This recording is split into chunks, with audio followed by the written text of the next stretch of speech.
Peace be upon you, and welcome to a new episode. Have you ever felt the loss of something you believed was real, only to later discover it was just an illusion? That harsh feeling can change your life completely. When you realize that what you were living for doesn't truly exist, the shock becomes your constant companion. What's worse than that? When the person whose existence was fake realizes that you've uncovered the truth and decides to get rid of you without any regard for your feelings or the memories you shared. This story shows us that the world is full of appearances and that betrayal can come from those closest to you. Today, we'll be talking about the story of Bassam and Habeeba, a beautiful love story that turned into a painful nightmare. Get ready to uncover dark secrets and learn how deception can alter the fate of two people. And before we begin, don't forget to like and share the episode so it reaches as many people as possible. Let's dive into our story.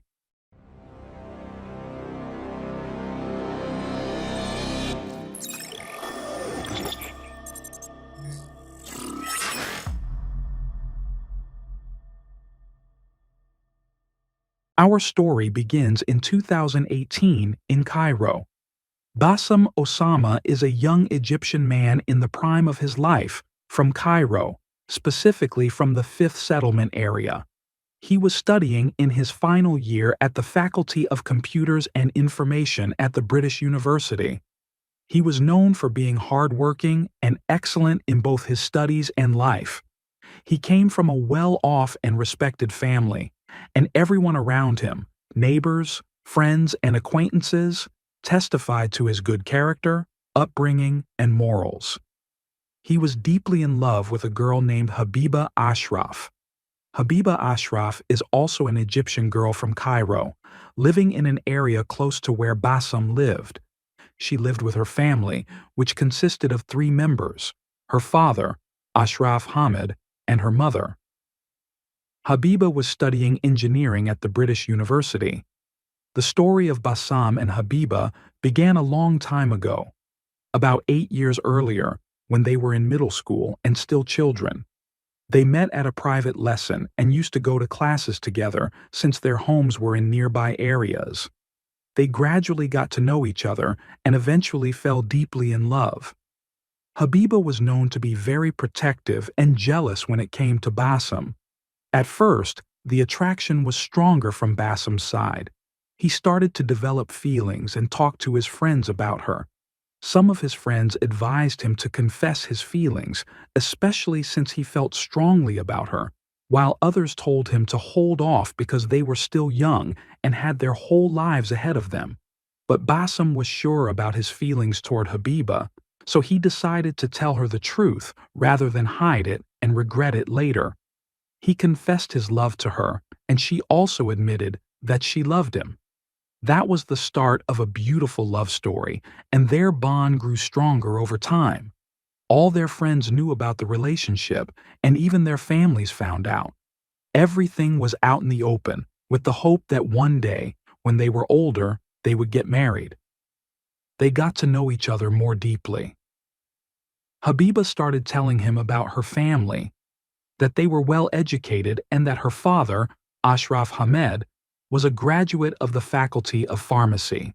However, he had left that profession and became a businessman, working in general contracting. Her mother, too, was said to be a businesswoman working alongside her husband in the same field. They accepted this version of the story, and Habiba kept her parents informed about everything happening between her and Bassam, so that there would be no misunderstandings or misinformation. By the time Bassam reached his final year of college, he was financially ready to propose. However, Habiba's father, Dr. Ashraf Hamed, and her mother asked Bassam to postpone any official steps like engagement or marriage until after they both finished university, and so that Bassam would have time to buy an apartment where they could live after marriage and have everything ready. Gradually, the love relationship that had lasted for 8 years between Bassam and Habiba continued to grow stronger. Bassam felt happy and content, and he loved Habiba deeply. But he was always puzzled by why everyone around him, his friends in particular, kept telling him he was a good guy who deserved someone better than Habiba. Still, he chose to ignore all of that, just to stay with the girl he loved and felt comfortable with. Inside him, there were always two conflicting feelings. Should he choose love, trust his heart and emotions, and believe the feelings he saw in Habiba's eyes? Or was it possible that everyone around him could see something he wasn't noticing? Something they didn't want to shock him with too suddenly? Surely not everyone around him could be wrong, and surely not all of them wished him harm. There had to be something they were seeing or picking up on that he simply couldn't see because of how strongly he felt about her. Like they say, love is blind.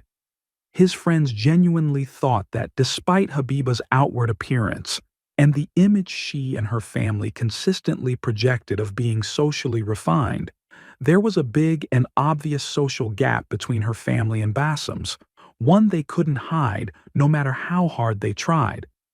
His friends tried several times to talk to him, hoping he would begin to look at the situation from a different perspective. And indeed, what his friends said started to affect Bassam. He began to feel that there was something odd about the way Habiba's father, Dr. Ashraf Hamed, spoke. His manner of speaking didn't reflect someone with a university education or someone who graduated from a pharmacy school. His tone and knowledge didn't align with the image of a pharmacist. His speech often reflected a lack of educational depth. The same went for Habiba's mother. Although she always presented herself well and dressed appropriately for someone claiming to be a businesswoman, Bassam never felt like she was being natural. She often seemed fake, like she was pretending to belong to a higher social class than she really did. And sometimes she slipped up, and Bassam began to notice those little inconsistencies. His doubts started to grow. Around that time, he began visiting Habiba's house more frequently to keep them under closer observation for longer periods. But it was always different with Habiba. Despite her parents' poor acting, she was always convincing. She played her role perfectly, an excellent actress, so good that she was able to win Bassam over and cover up her parents' flaws. Every time Bassam sat with Habiba's family at their house, his doubts about their social standing grew stronger. But whenever he and Habiba went out alone, she would play her role with such perfection that he'd start to dismiss all the thoughts and doubts that had been bothering him. Of course, one of the biggest reasons Habiba and her family were able to keep Bassam from seeing the truth was his deep feelings for her. Feelings they understood very well and always tried to use to their advantage. They were always sure that Bassam was afraid of losing Habiba. On the other side, Bassam's father knew just how much his son loved Habiba, that, from a young age, he had always dreamed of marrying her. So, out of love for his son, he wanted to support him. What he didn't know, though, was that he might actually be helping him take a step toward destruction. Like any loving father, he wanted to help his son marry the girl he loved. He even offered to buy Bassam an apartment so that he'd be ready to propose to Habiba and finally make his dream come true. Especially since both Bassam and Habiba were in their final year of university and graduation was near. They would soon be able to consider marriage seriously. But the strange and unexpected thing that surprised Bassam's father was that Bassam completely refused what his father was offering. He told him that he needed to finish university first. Even though this step would have saved Bassam a lot of effort and would have made him look better in the eyes of Dr. Ashraf Hamed, Habiba's father, and increased his chances of marrying his daughter, Bassam rejected it outright. This left Bassam's father very surprised by his son's response. But Bassam had started to see things differently. It was as if he was finally waking up, and he wanted to be cautious with every step he took.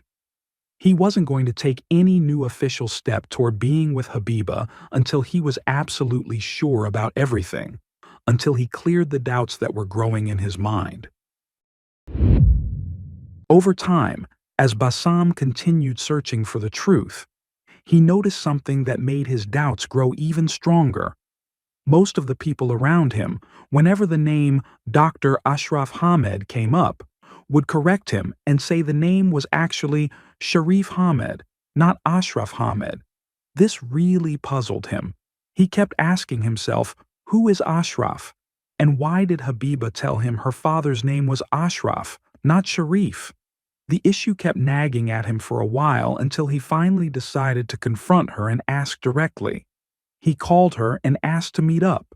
When they sat down, he started with small talk, asking how she and her parents were doing. Then, midway through the conversation, he asked, "Is your father's name really Ashraf? Because every time I mention his name to someone, they tell me it's Sharif, not Ashraf." Habiba looked visibly tense, and the shock showed on her face, but she quickly replied, "No, it's fine, really. It's just that the two names are similar, so some people call him Sharif as a kind of nickname or just casually." Bassam heard her answer and stayed quiet.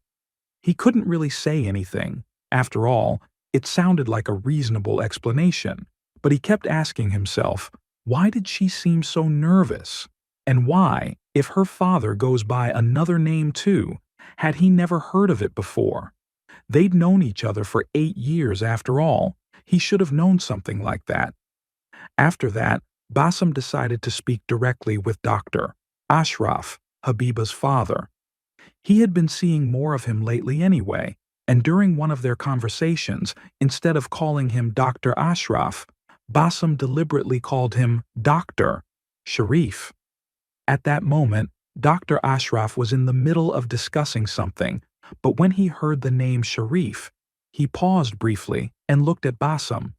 He seemed to realize that if Bassam noticed any awkwardness, he might suspect something. So, he quickly composed himself and carried on the conversation as if nothing had happened. That, in turn, made Bassam wonder even more. How did I never find out this piece of information all this time? After Bassam left their home, Dr. Ashraf sat down with his daughter and asked her, "How did Bassam find out about that name?"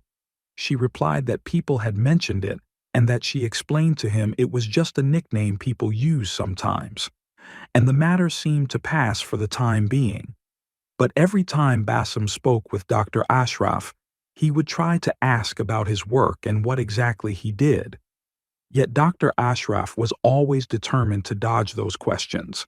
He would cleverly change the subject, and that's what confused Bassam the most. He kept asking himself, why doesn't Habiba's father like to talk about his job? Especially since most businessmen love sharing their stories, boasting about their achievements, and discussing their work proudly in front of others. Bassam found himself caught between two fires. Should he ignore his instincts and convince himself that nothing is wrong and that the story is complete? Or had he blown things out of proportion just because he listened to his friends, and it was all just a big misunderstanding? Until one day, during one of Bassam's visits to Habiba's house, he arrived and greeted the family as usual and went inside to sit down. But Dr. Ashraf wasn't home at the time. Only Habiba and her mother were there. He greeted them, and then Habiba's mother went into the kitchen. While Habiba and Bassam were sitting, there were some papers on the table. Among those papers, something caught Bassam's eye, a death certificate. It stood out to him from a distance, so he squinted to see more clearly, wondering, is that really a death certificate? He slowly leaned in closer toward the paper, thinking to himself, who passed away? And as he got closer and looked carefully at the certificate, his eyes widened in shock, because the death certificate was in the name of Ashraf Ahmed Ali Rajab, Habiba's father. The date of death was listed as June 30th, 2007, and the certificate itself was issued in 2011. Bassam decided not to say anything in that moment. He pretended he hadn't seen the papers at all. When Habiba returned, she quickly gathered the documents and took them into her father's room. Then she scolded her mother for leaving the papers out and the place in a mess like that. Bassam ended the visit very naturally and went home, but for days afterward he couldn't stop thinking about it. Why would there be a death certificate for Habiba's father? He was convinced they must be using it for something illegal because there was no other possible explanation. There's no legal or normal reason to keep and use a death certificate for someone who is clearly still alive. At that point, Bassam's doubts began to grow again, just like they had before. He started questioning whether Dr. Ashraf was even a doctor at all. He began to suspect that this whole situation might be an act, a setup, and that he had been deceived from the start. So, he started digging deeper, asking around, speaking with people who had known Ashraf, or Sharif, as many people actually called him. And the more he asked, the more the pieces began to come together, confirming his suspicions and revealing the actual truth. People gave him all kinds of stories. Some said the man was a scammer, others claimed he was a thief, some even said he was a drug dealer, and the list went on. All the descriptions he gathered about Ashraf were criminal in nature. At that point, Bassam was shocked by the answers he had received, but with every answer he became more accepting of the truth, especially after discovering that the father of the girl he loved was not a good person. It was clear that his daughter must have known about it, and this would definitely affect his future relationship with Habiba and their future children if God willed. At that time, Bassam was lost and didn't know how to act, so he decided to turn to his older brother. He went to him and told him everything about the death certificate he had seen and the descriptions he had heard from people. His brother tried to calm him down, telling him that he needed to relax, think things through, and figure out how to handle things, especially before taking an important step like marriage. In the end, they reached the only solution. In order not to wrong Habiba because of her father's sins, Bassam decided he should confront her about the death certificate he had seen at her house and see how she would react. So he called her immediately and asked if they could meet. When they sat down together, he started talking gradually, and then in the middle of the conversation, he confessed to her about the death certificate he had seen. At that point, Habiba was startled and became upset.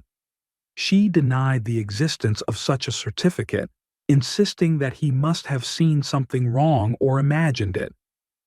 She tried to convince him that by accusing her and her family, he was wronging her, and that he was making a mistake. Eventually, Bassam either became convinced or pretended to be convinced because he loved her so much. He started apologizing to her and taking back what he had said. When she saw that he was starting to believe her, she told him that he had changed towards her lately, and that by thinking this way, he was wronging her.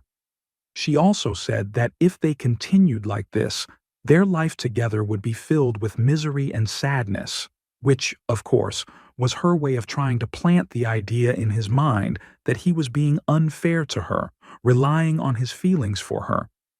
Bassam tried to fix things between him and Habiba, apologizing and trying to forget about the issue, and things eventually calmed down. The situation started to return to normal. For Bassam, it felt like the matter was nearly over, and he wasn't going to think about it again. But for Habiba, the situation was starting to feel concerning. When the visit ended, she quickly went back home and told her father everything that had happened, including how Bassam had started to uncover their secret. Bassam returned home, and his only concern was not to lose the love of his life. He decided to overlook everything in order to stay close to Habiba. However, for Habiba, love was not enough of a reason to maintain their life together. Her father decided that Bassam knew too much about them, and this now posed a serious risk to their secret. They needed to get rid of him. Unfortunately, Habiba was in agreement with her father, as was her mother, Habiba's stepmother. But now the question is, what danger could Bassam uncover? What secret are Dr. Ashraf and his family hiding? And why don't they want anyone to know about it? This secret is what would make them willing to sacrifice a person's life to keep their secret hidden. I'll tell you that the situation is as follows. Dr. Ashraf Hamed, or Sharif Hamed, was the largest forger and drug dealer in Egypt, with a 40-year sentence for previous charges. He was not a pharmacist, as Bassam had thought. He was arrested in 2008 on drug charges and was sentenced to 25 years in prison. He was also convicted of forgery in 2016, sentenced to 15 years, and had forged 5 identity cards and a death certificate. He had fake bank accounts consisting of forged credit cards, and his main business at the time was drug trafficking.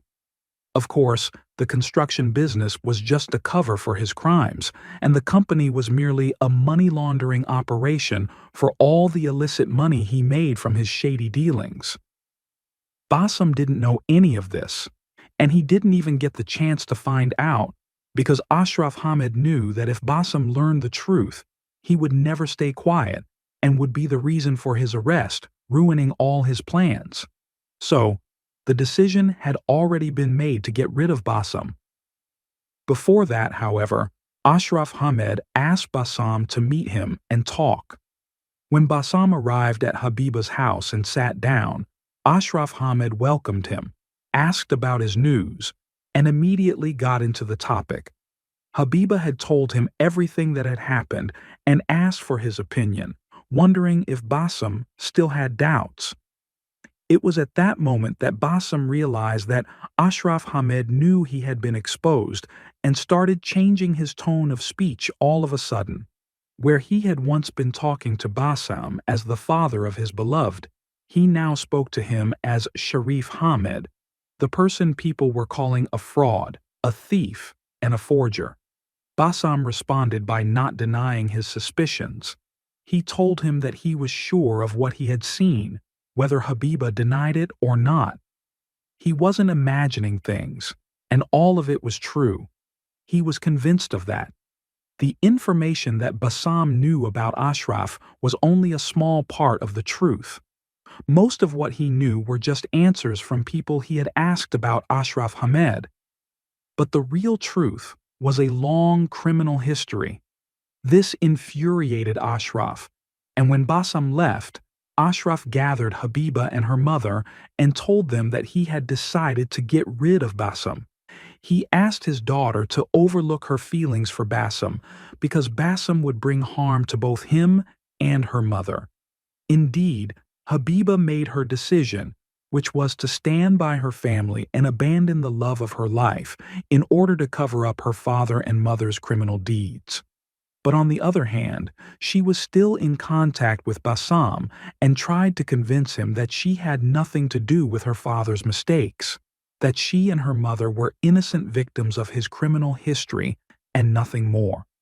She was trying to secure herself from both sides so that she wouldn't come out losing in any way. The surprising thing was that her mother was not innocent at all. In fact, she wasn't a businesswoman. She was actually running away from a series of sentences that totaled up to 11 years in prison, most of which were for fraud and forgery, just like her husband. They were both involved in the same cases together, and despite everything that Bassam learned, he still had feelings for Habiba in his heart. He tried to create justifications for both her and himself, convincing himself that she was a victim. But Habiba's acting started to weaken, and the veil of love started to lift from Bassam's eyes. He began to see things without the eyes of a lover and started to think logically.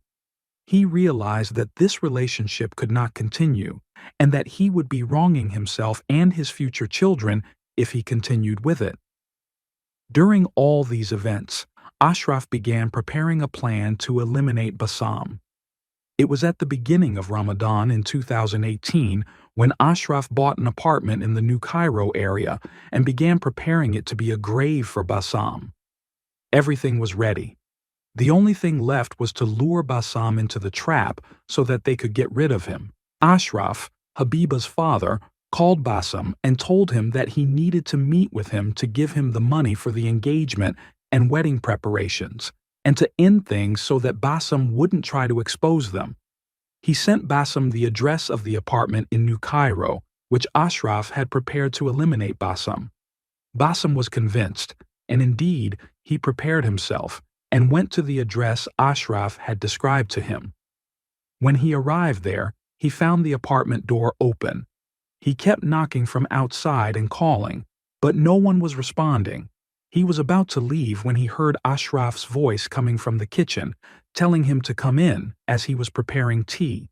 Bassam entered, and there were 3 people waiting behind the door. As soon as he entered, they locked the door and began to beat him so he couldn't resist. They then dragged him to the kitchen where Ashraf was waiting. Ashraf started wrapping a wire around Bassam's neck and strangled him until Bassam took his last breath and died. They then tied his body up and wrapped it in a large sack, placing it in a wooden box and covering it with coal and lime. The reason for using quicklime was that it accelerates the decomposition process and the coal prevents the smell. They then placed the box in a hole they had prepared, covered the tiles back in place, and started covering it with cement, sealing the hole. Afterward, they locked the apartment and left. A few days after Bassam's disappearance, his family started searching for him, but no one knew where he had gone. The last call from him was when he was on his way to meet Habiba's father in New Cairo.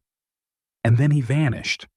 His family reported him missing to the police, and the detectives began tracking his phone and reviewing surveillance cameras. They found that he had entered the New Cairo area but had not exited. At the same time, a neighbor who lived above the apartment where the crime took place started noticing a strange smell and reported it to the police.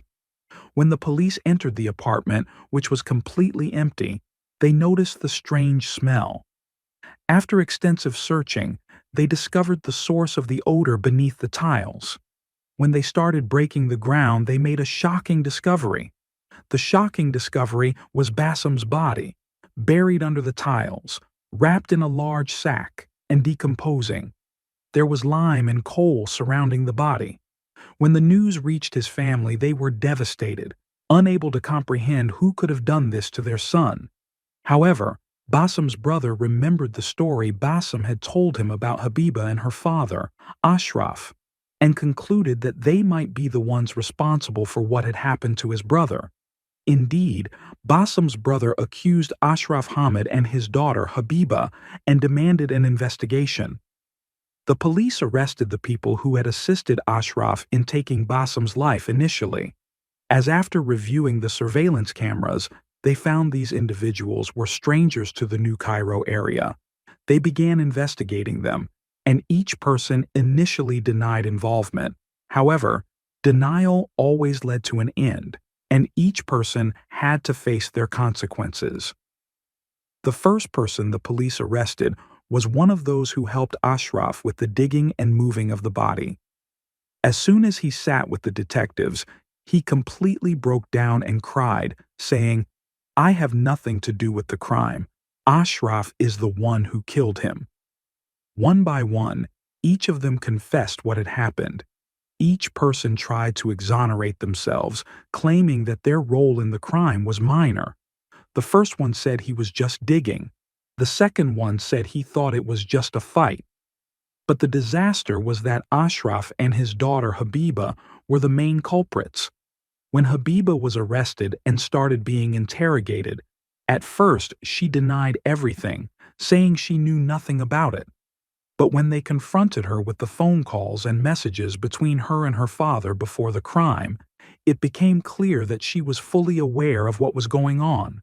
In the messages, she was asking her father, "Is it over? Did we finish him? Is the situation resolved?" These messages were enough to implicate her and confirm that she knew and agreed to it, even if she didn't physically participate in the crime. After Ashraf was arrested, he initially tried to deny everything, but when they confronted him with the body, the cameras, and the confessions of those who were involved with him in the crime, he said, "I was protecting my daughter. Bassam was going to ruin her life." But the truth? He was protecting himself from the scandal, not his daughter. With this, the charges were proven, and the case was referred to court. On the day of the verdict, the courtroom was packed. People were standing, and everyone was silent, waiting for the final moment and the verdict to be announced. Bassam's mother was sitting in the front row, dressed in black, mourning her son, staring at the cage where Ashraf and his daughter Habiba stood. Her hands were clasped, with prayer beads in her fingers, but her eyes were filled with fire, not just tears. The judge calmly said, "The defendant Ashraf Ahmed, the verdict, death by hanging." Ashraf was shocked by the verdict, crying and screaming, saying, "I didn't mean to kill him. He pressured me." But before the judge could finish his statement, Bassam's mother screamed and said to Ashraf, "You killed my son. I thought he would come back home with the news of his wedding date, but you brought me his smell from under the ground." And the tears fell down her cheeks like fire. One of her relatives tried to calm her down, but she looked at Ashraf and his daughter and said, "This is your daughter that he loved. He bought her chocolates at the last moment, and she was planning to bury him under the tiles." Habiba was standing in the cage, her legs trembling.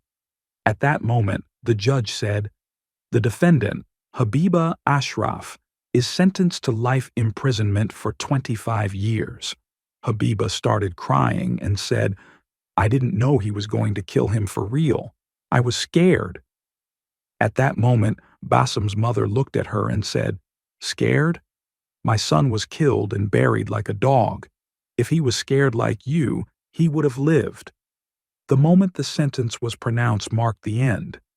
But Bassam's family's pain had not yet ended. All those present in the courtroom cried from the depth of their emotions. Not just because a young man died, but because he was killed by people he loved and trusted. The rest of those who helped Ashraf were sentenced to severe penalties, ranging from 15 to 20 years. In October 2024, the Court of Cassation upheld all the sentences, and the judgment became final. The painful part is that Bassam was planning to marry Habiba, and he truly loved her. He died at the hands of his beloved's family, and she let him die in front of her. What breaks the heart even more is that he stood by his principles and didn't want to be part of a lie or live with criminals. He paid the price with his life. Bassam was killed by betrayal after he loved and sacrificed for the love of his life, someone he hoped one day would share a home with him. He never imagined that the woman he dreamed of being with, his life partner, would be the one to bring about his end. It's painful when your feelings lead you to death, and you keep following them, hoping they will eventually lead you to a good place one day. Habiba didn't love Bassam. Habiba loved the love he had for her, and she wanted that love for herself alone. When the opportunity came to get rid of him for her own benefit and the benefit of her criminal family, she sacrificed him easily without thinking about how much he had given her emotionally and how much he wished to fulfill all her dreams. Bassam lost his life, but he earned the respect and love of people, unlike Habiba and her family. Appearances can blind you, especially when they are accompanied by emotions. But the best thing is not to let your feelings lead you. Sometimes the safest step is the one where you step on your heart. And with that, we've reached the end of our episode. Thank you very much for watching. If you like the story, don't forget to like and share the episode, and write to me in the comments. Whether you think if Bassam had not known the truth from the beginning and confronted Ashraf or Habiba, could he have married Habiba and lived his life with her? Or would he have inevitably learned the truth one day, and his fate would have been the same? And if this is your first time watching the channel, don't forget to subscribe and turn on the bell so you can get all the new updates. Wait for me in a new episode with a new case. Goodbye.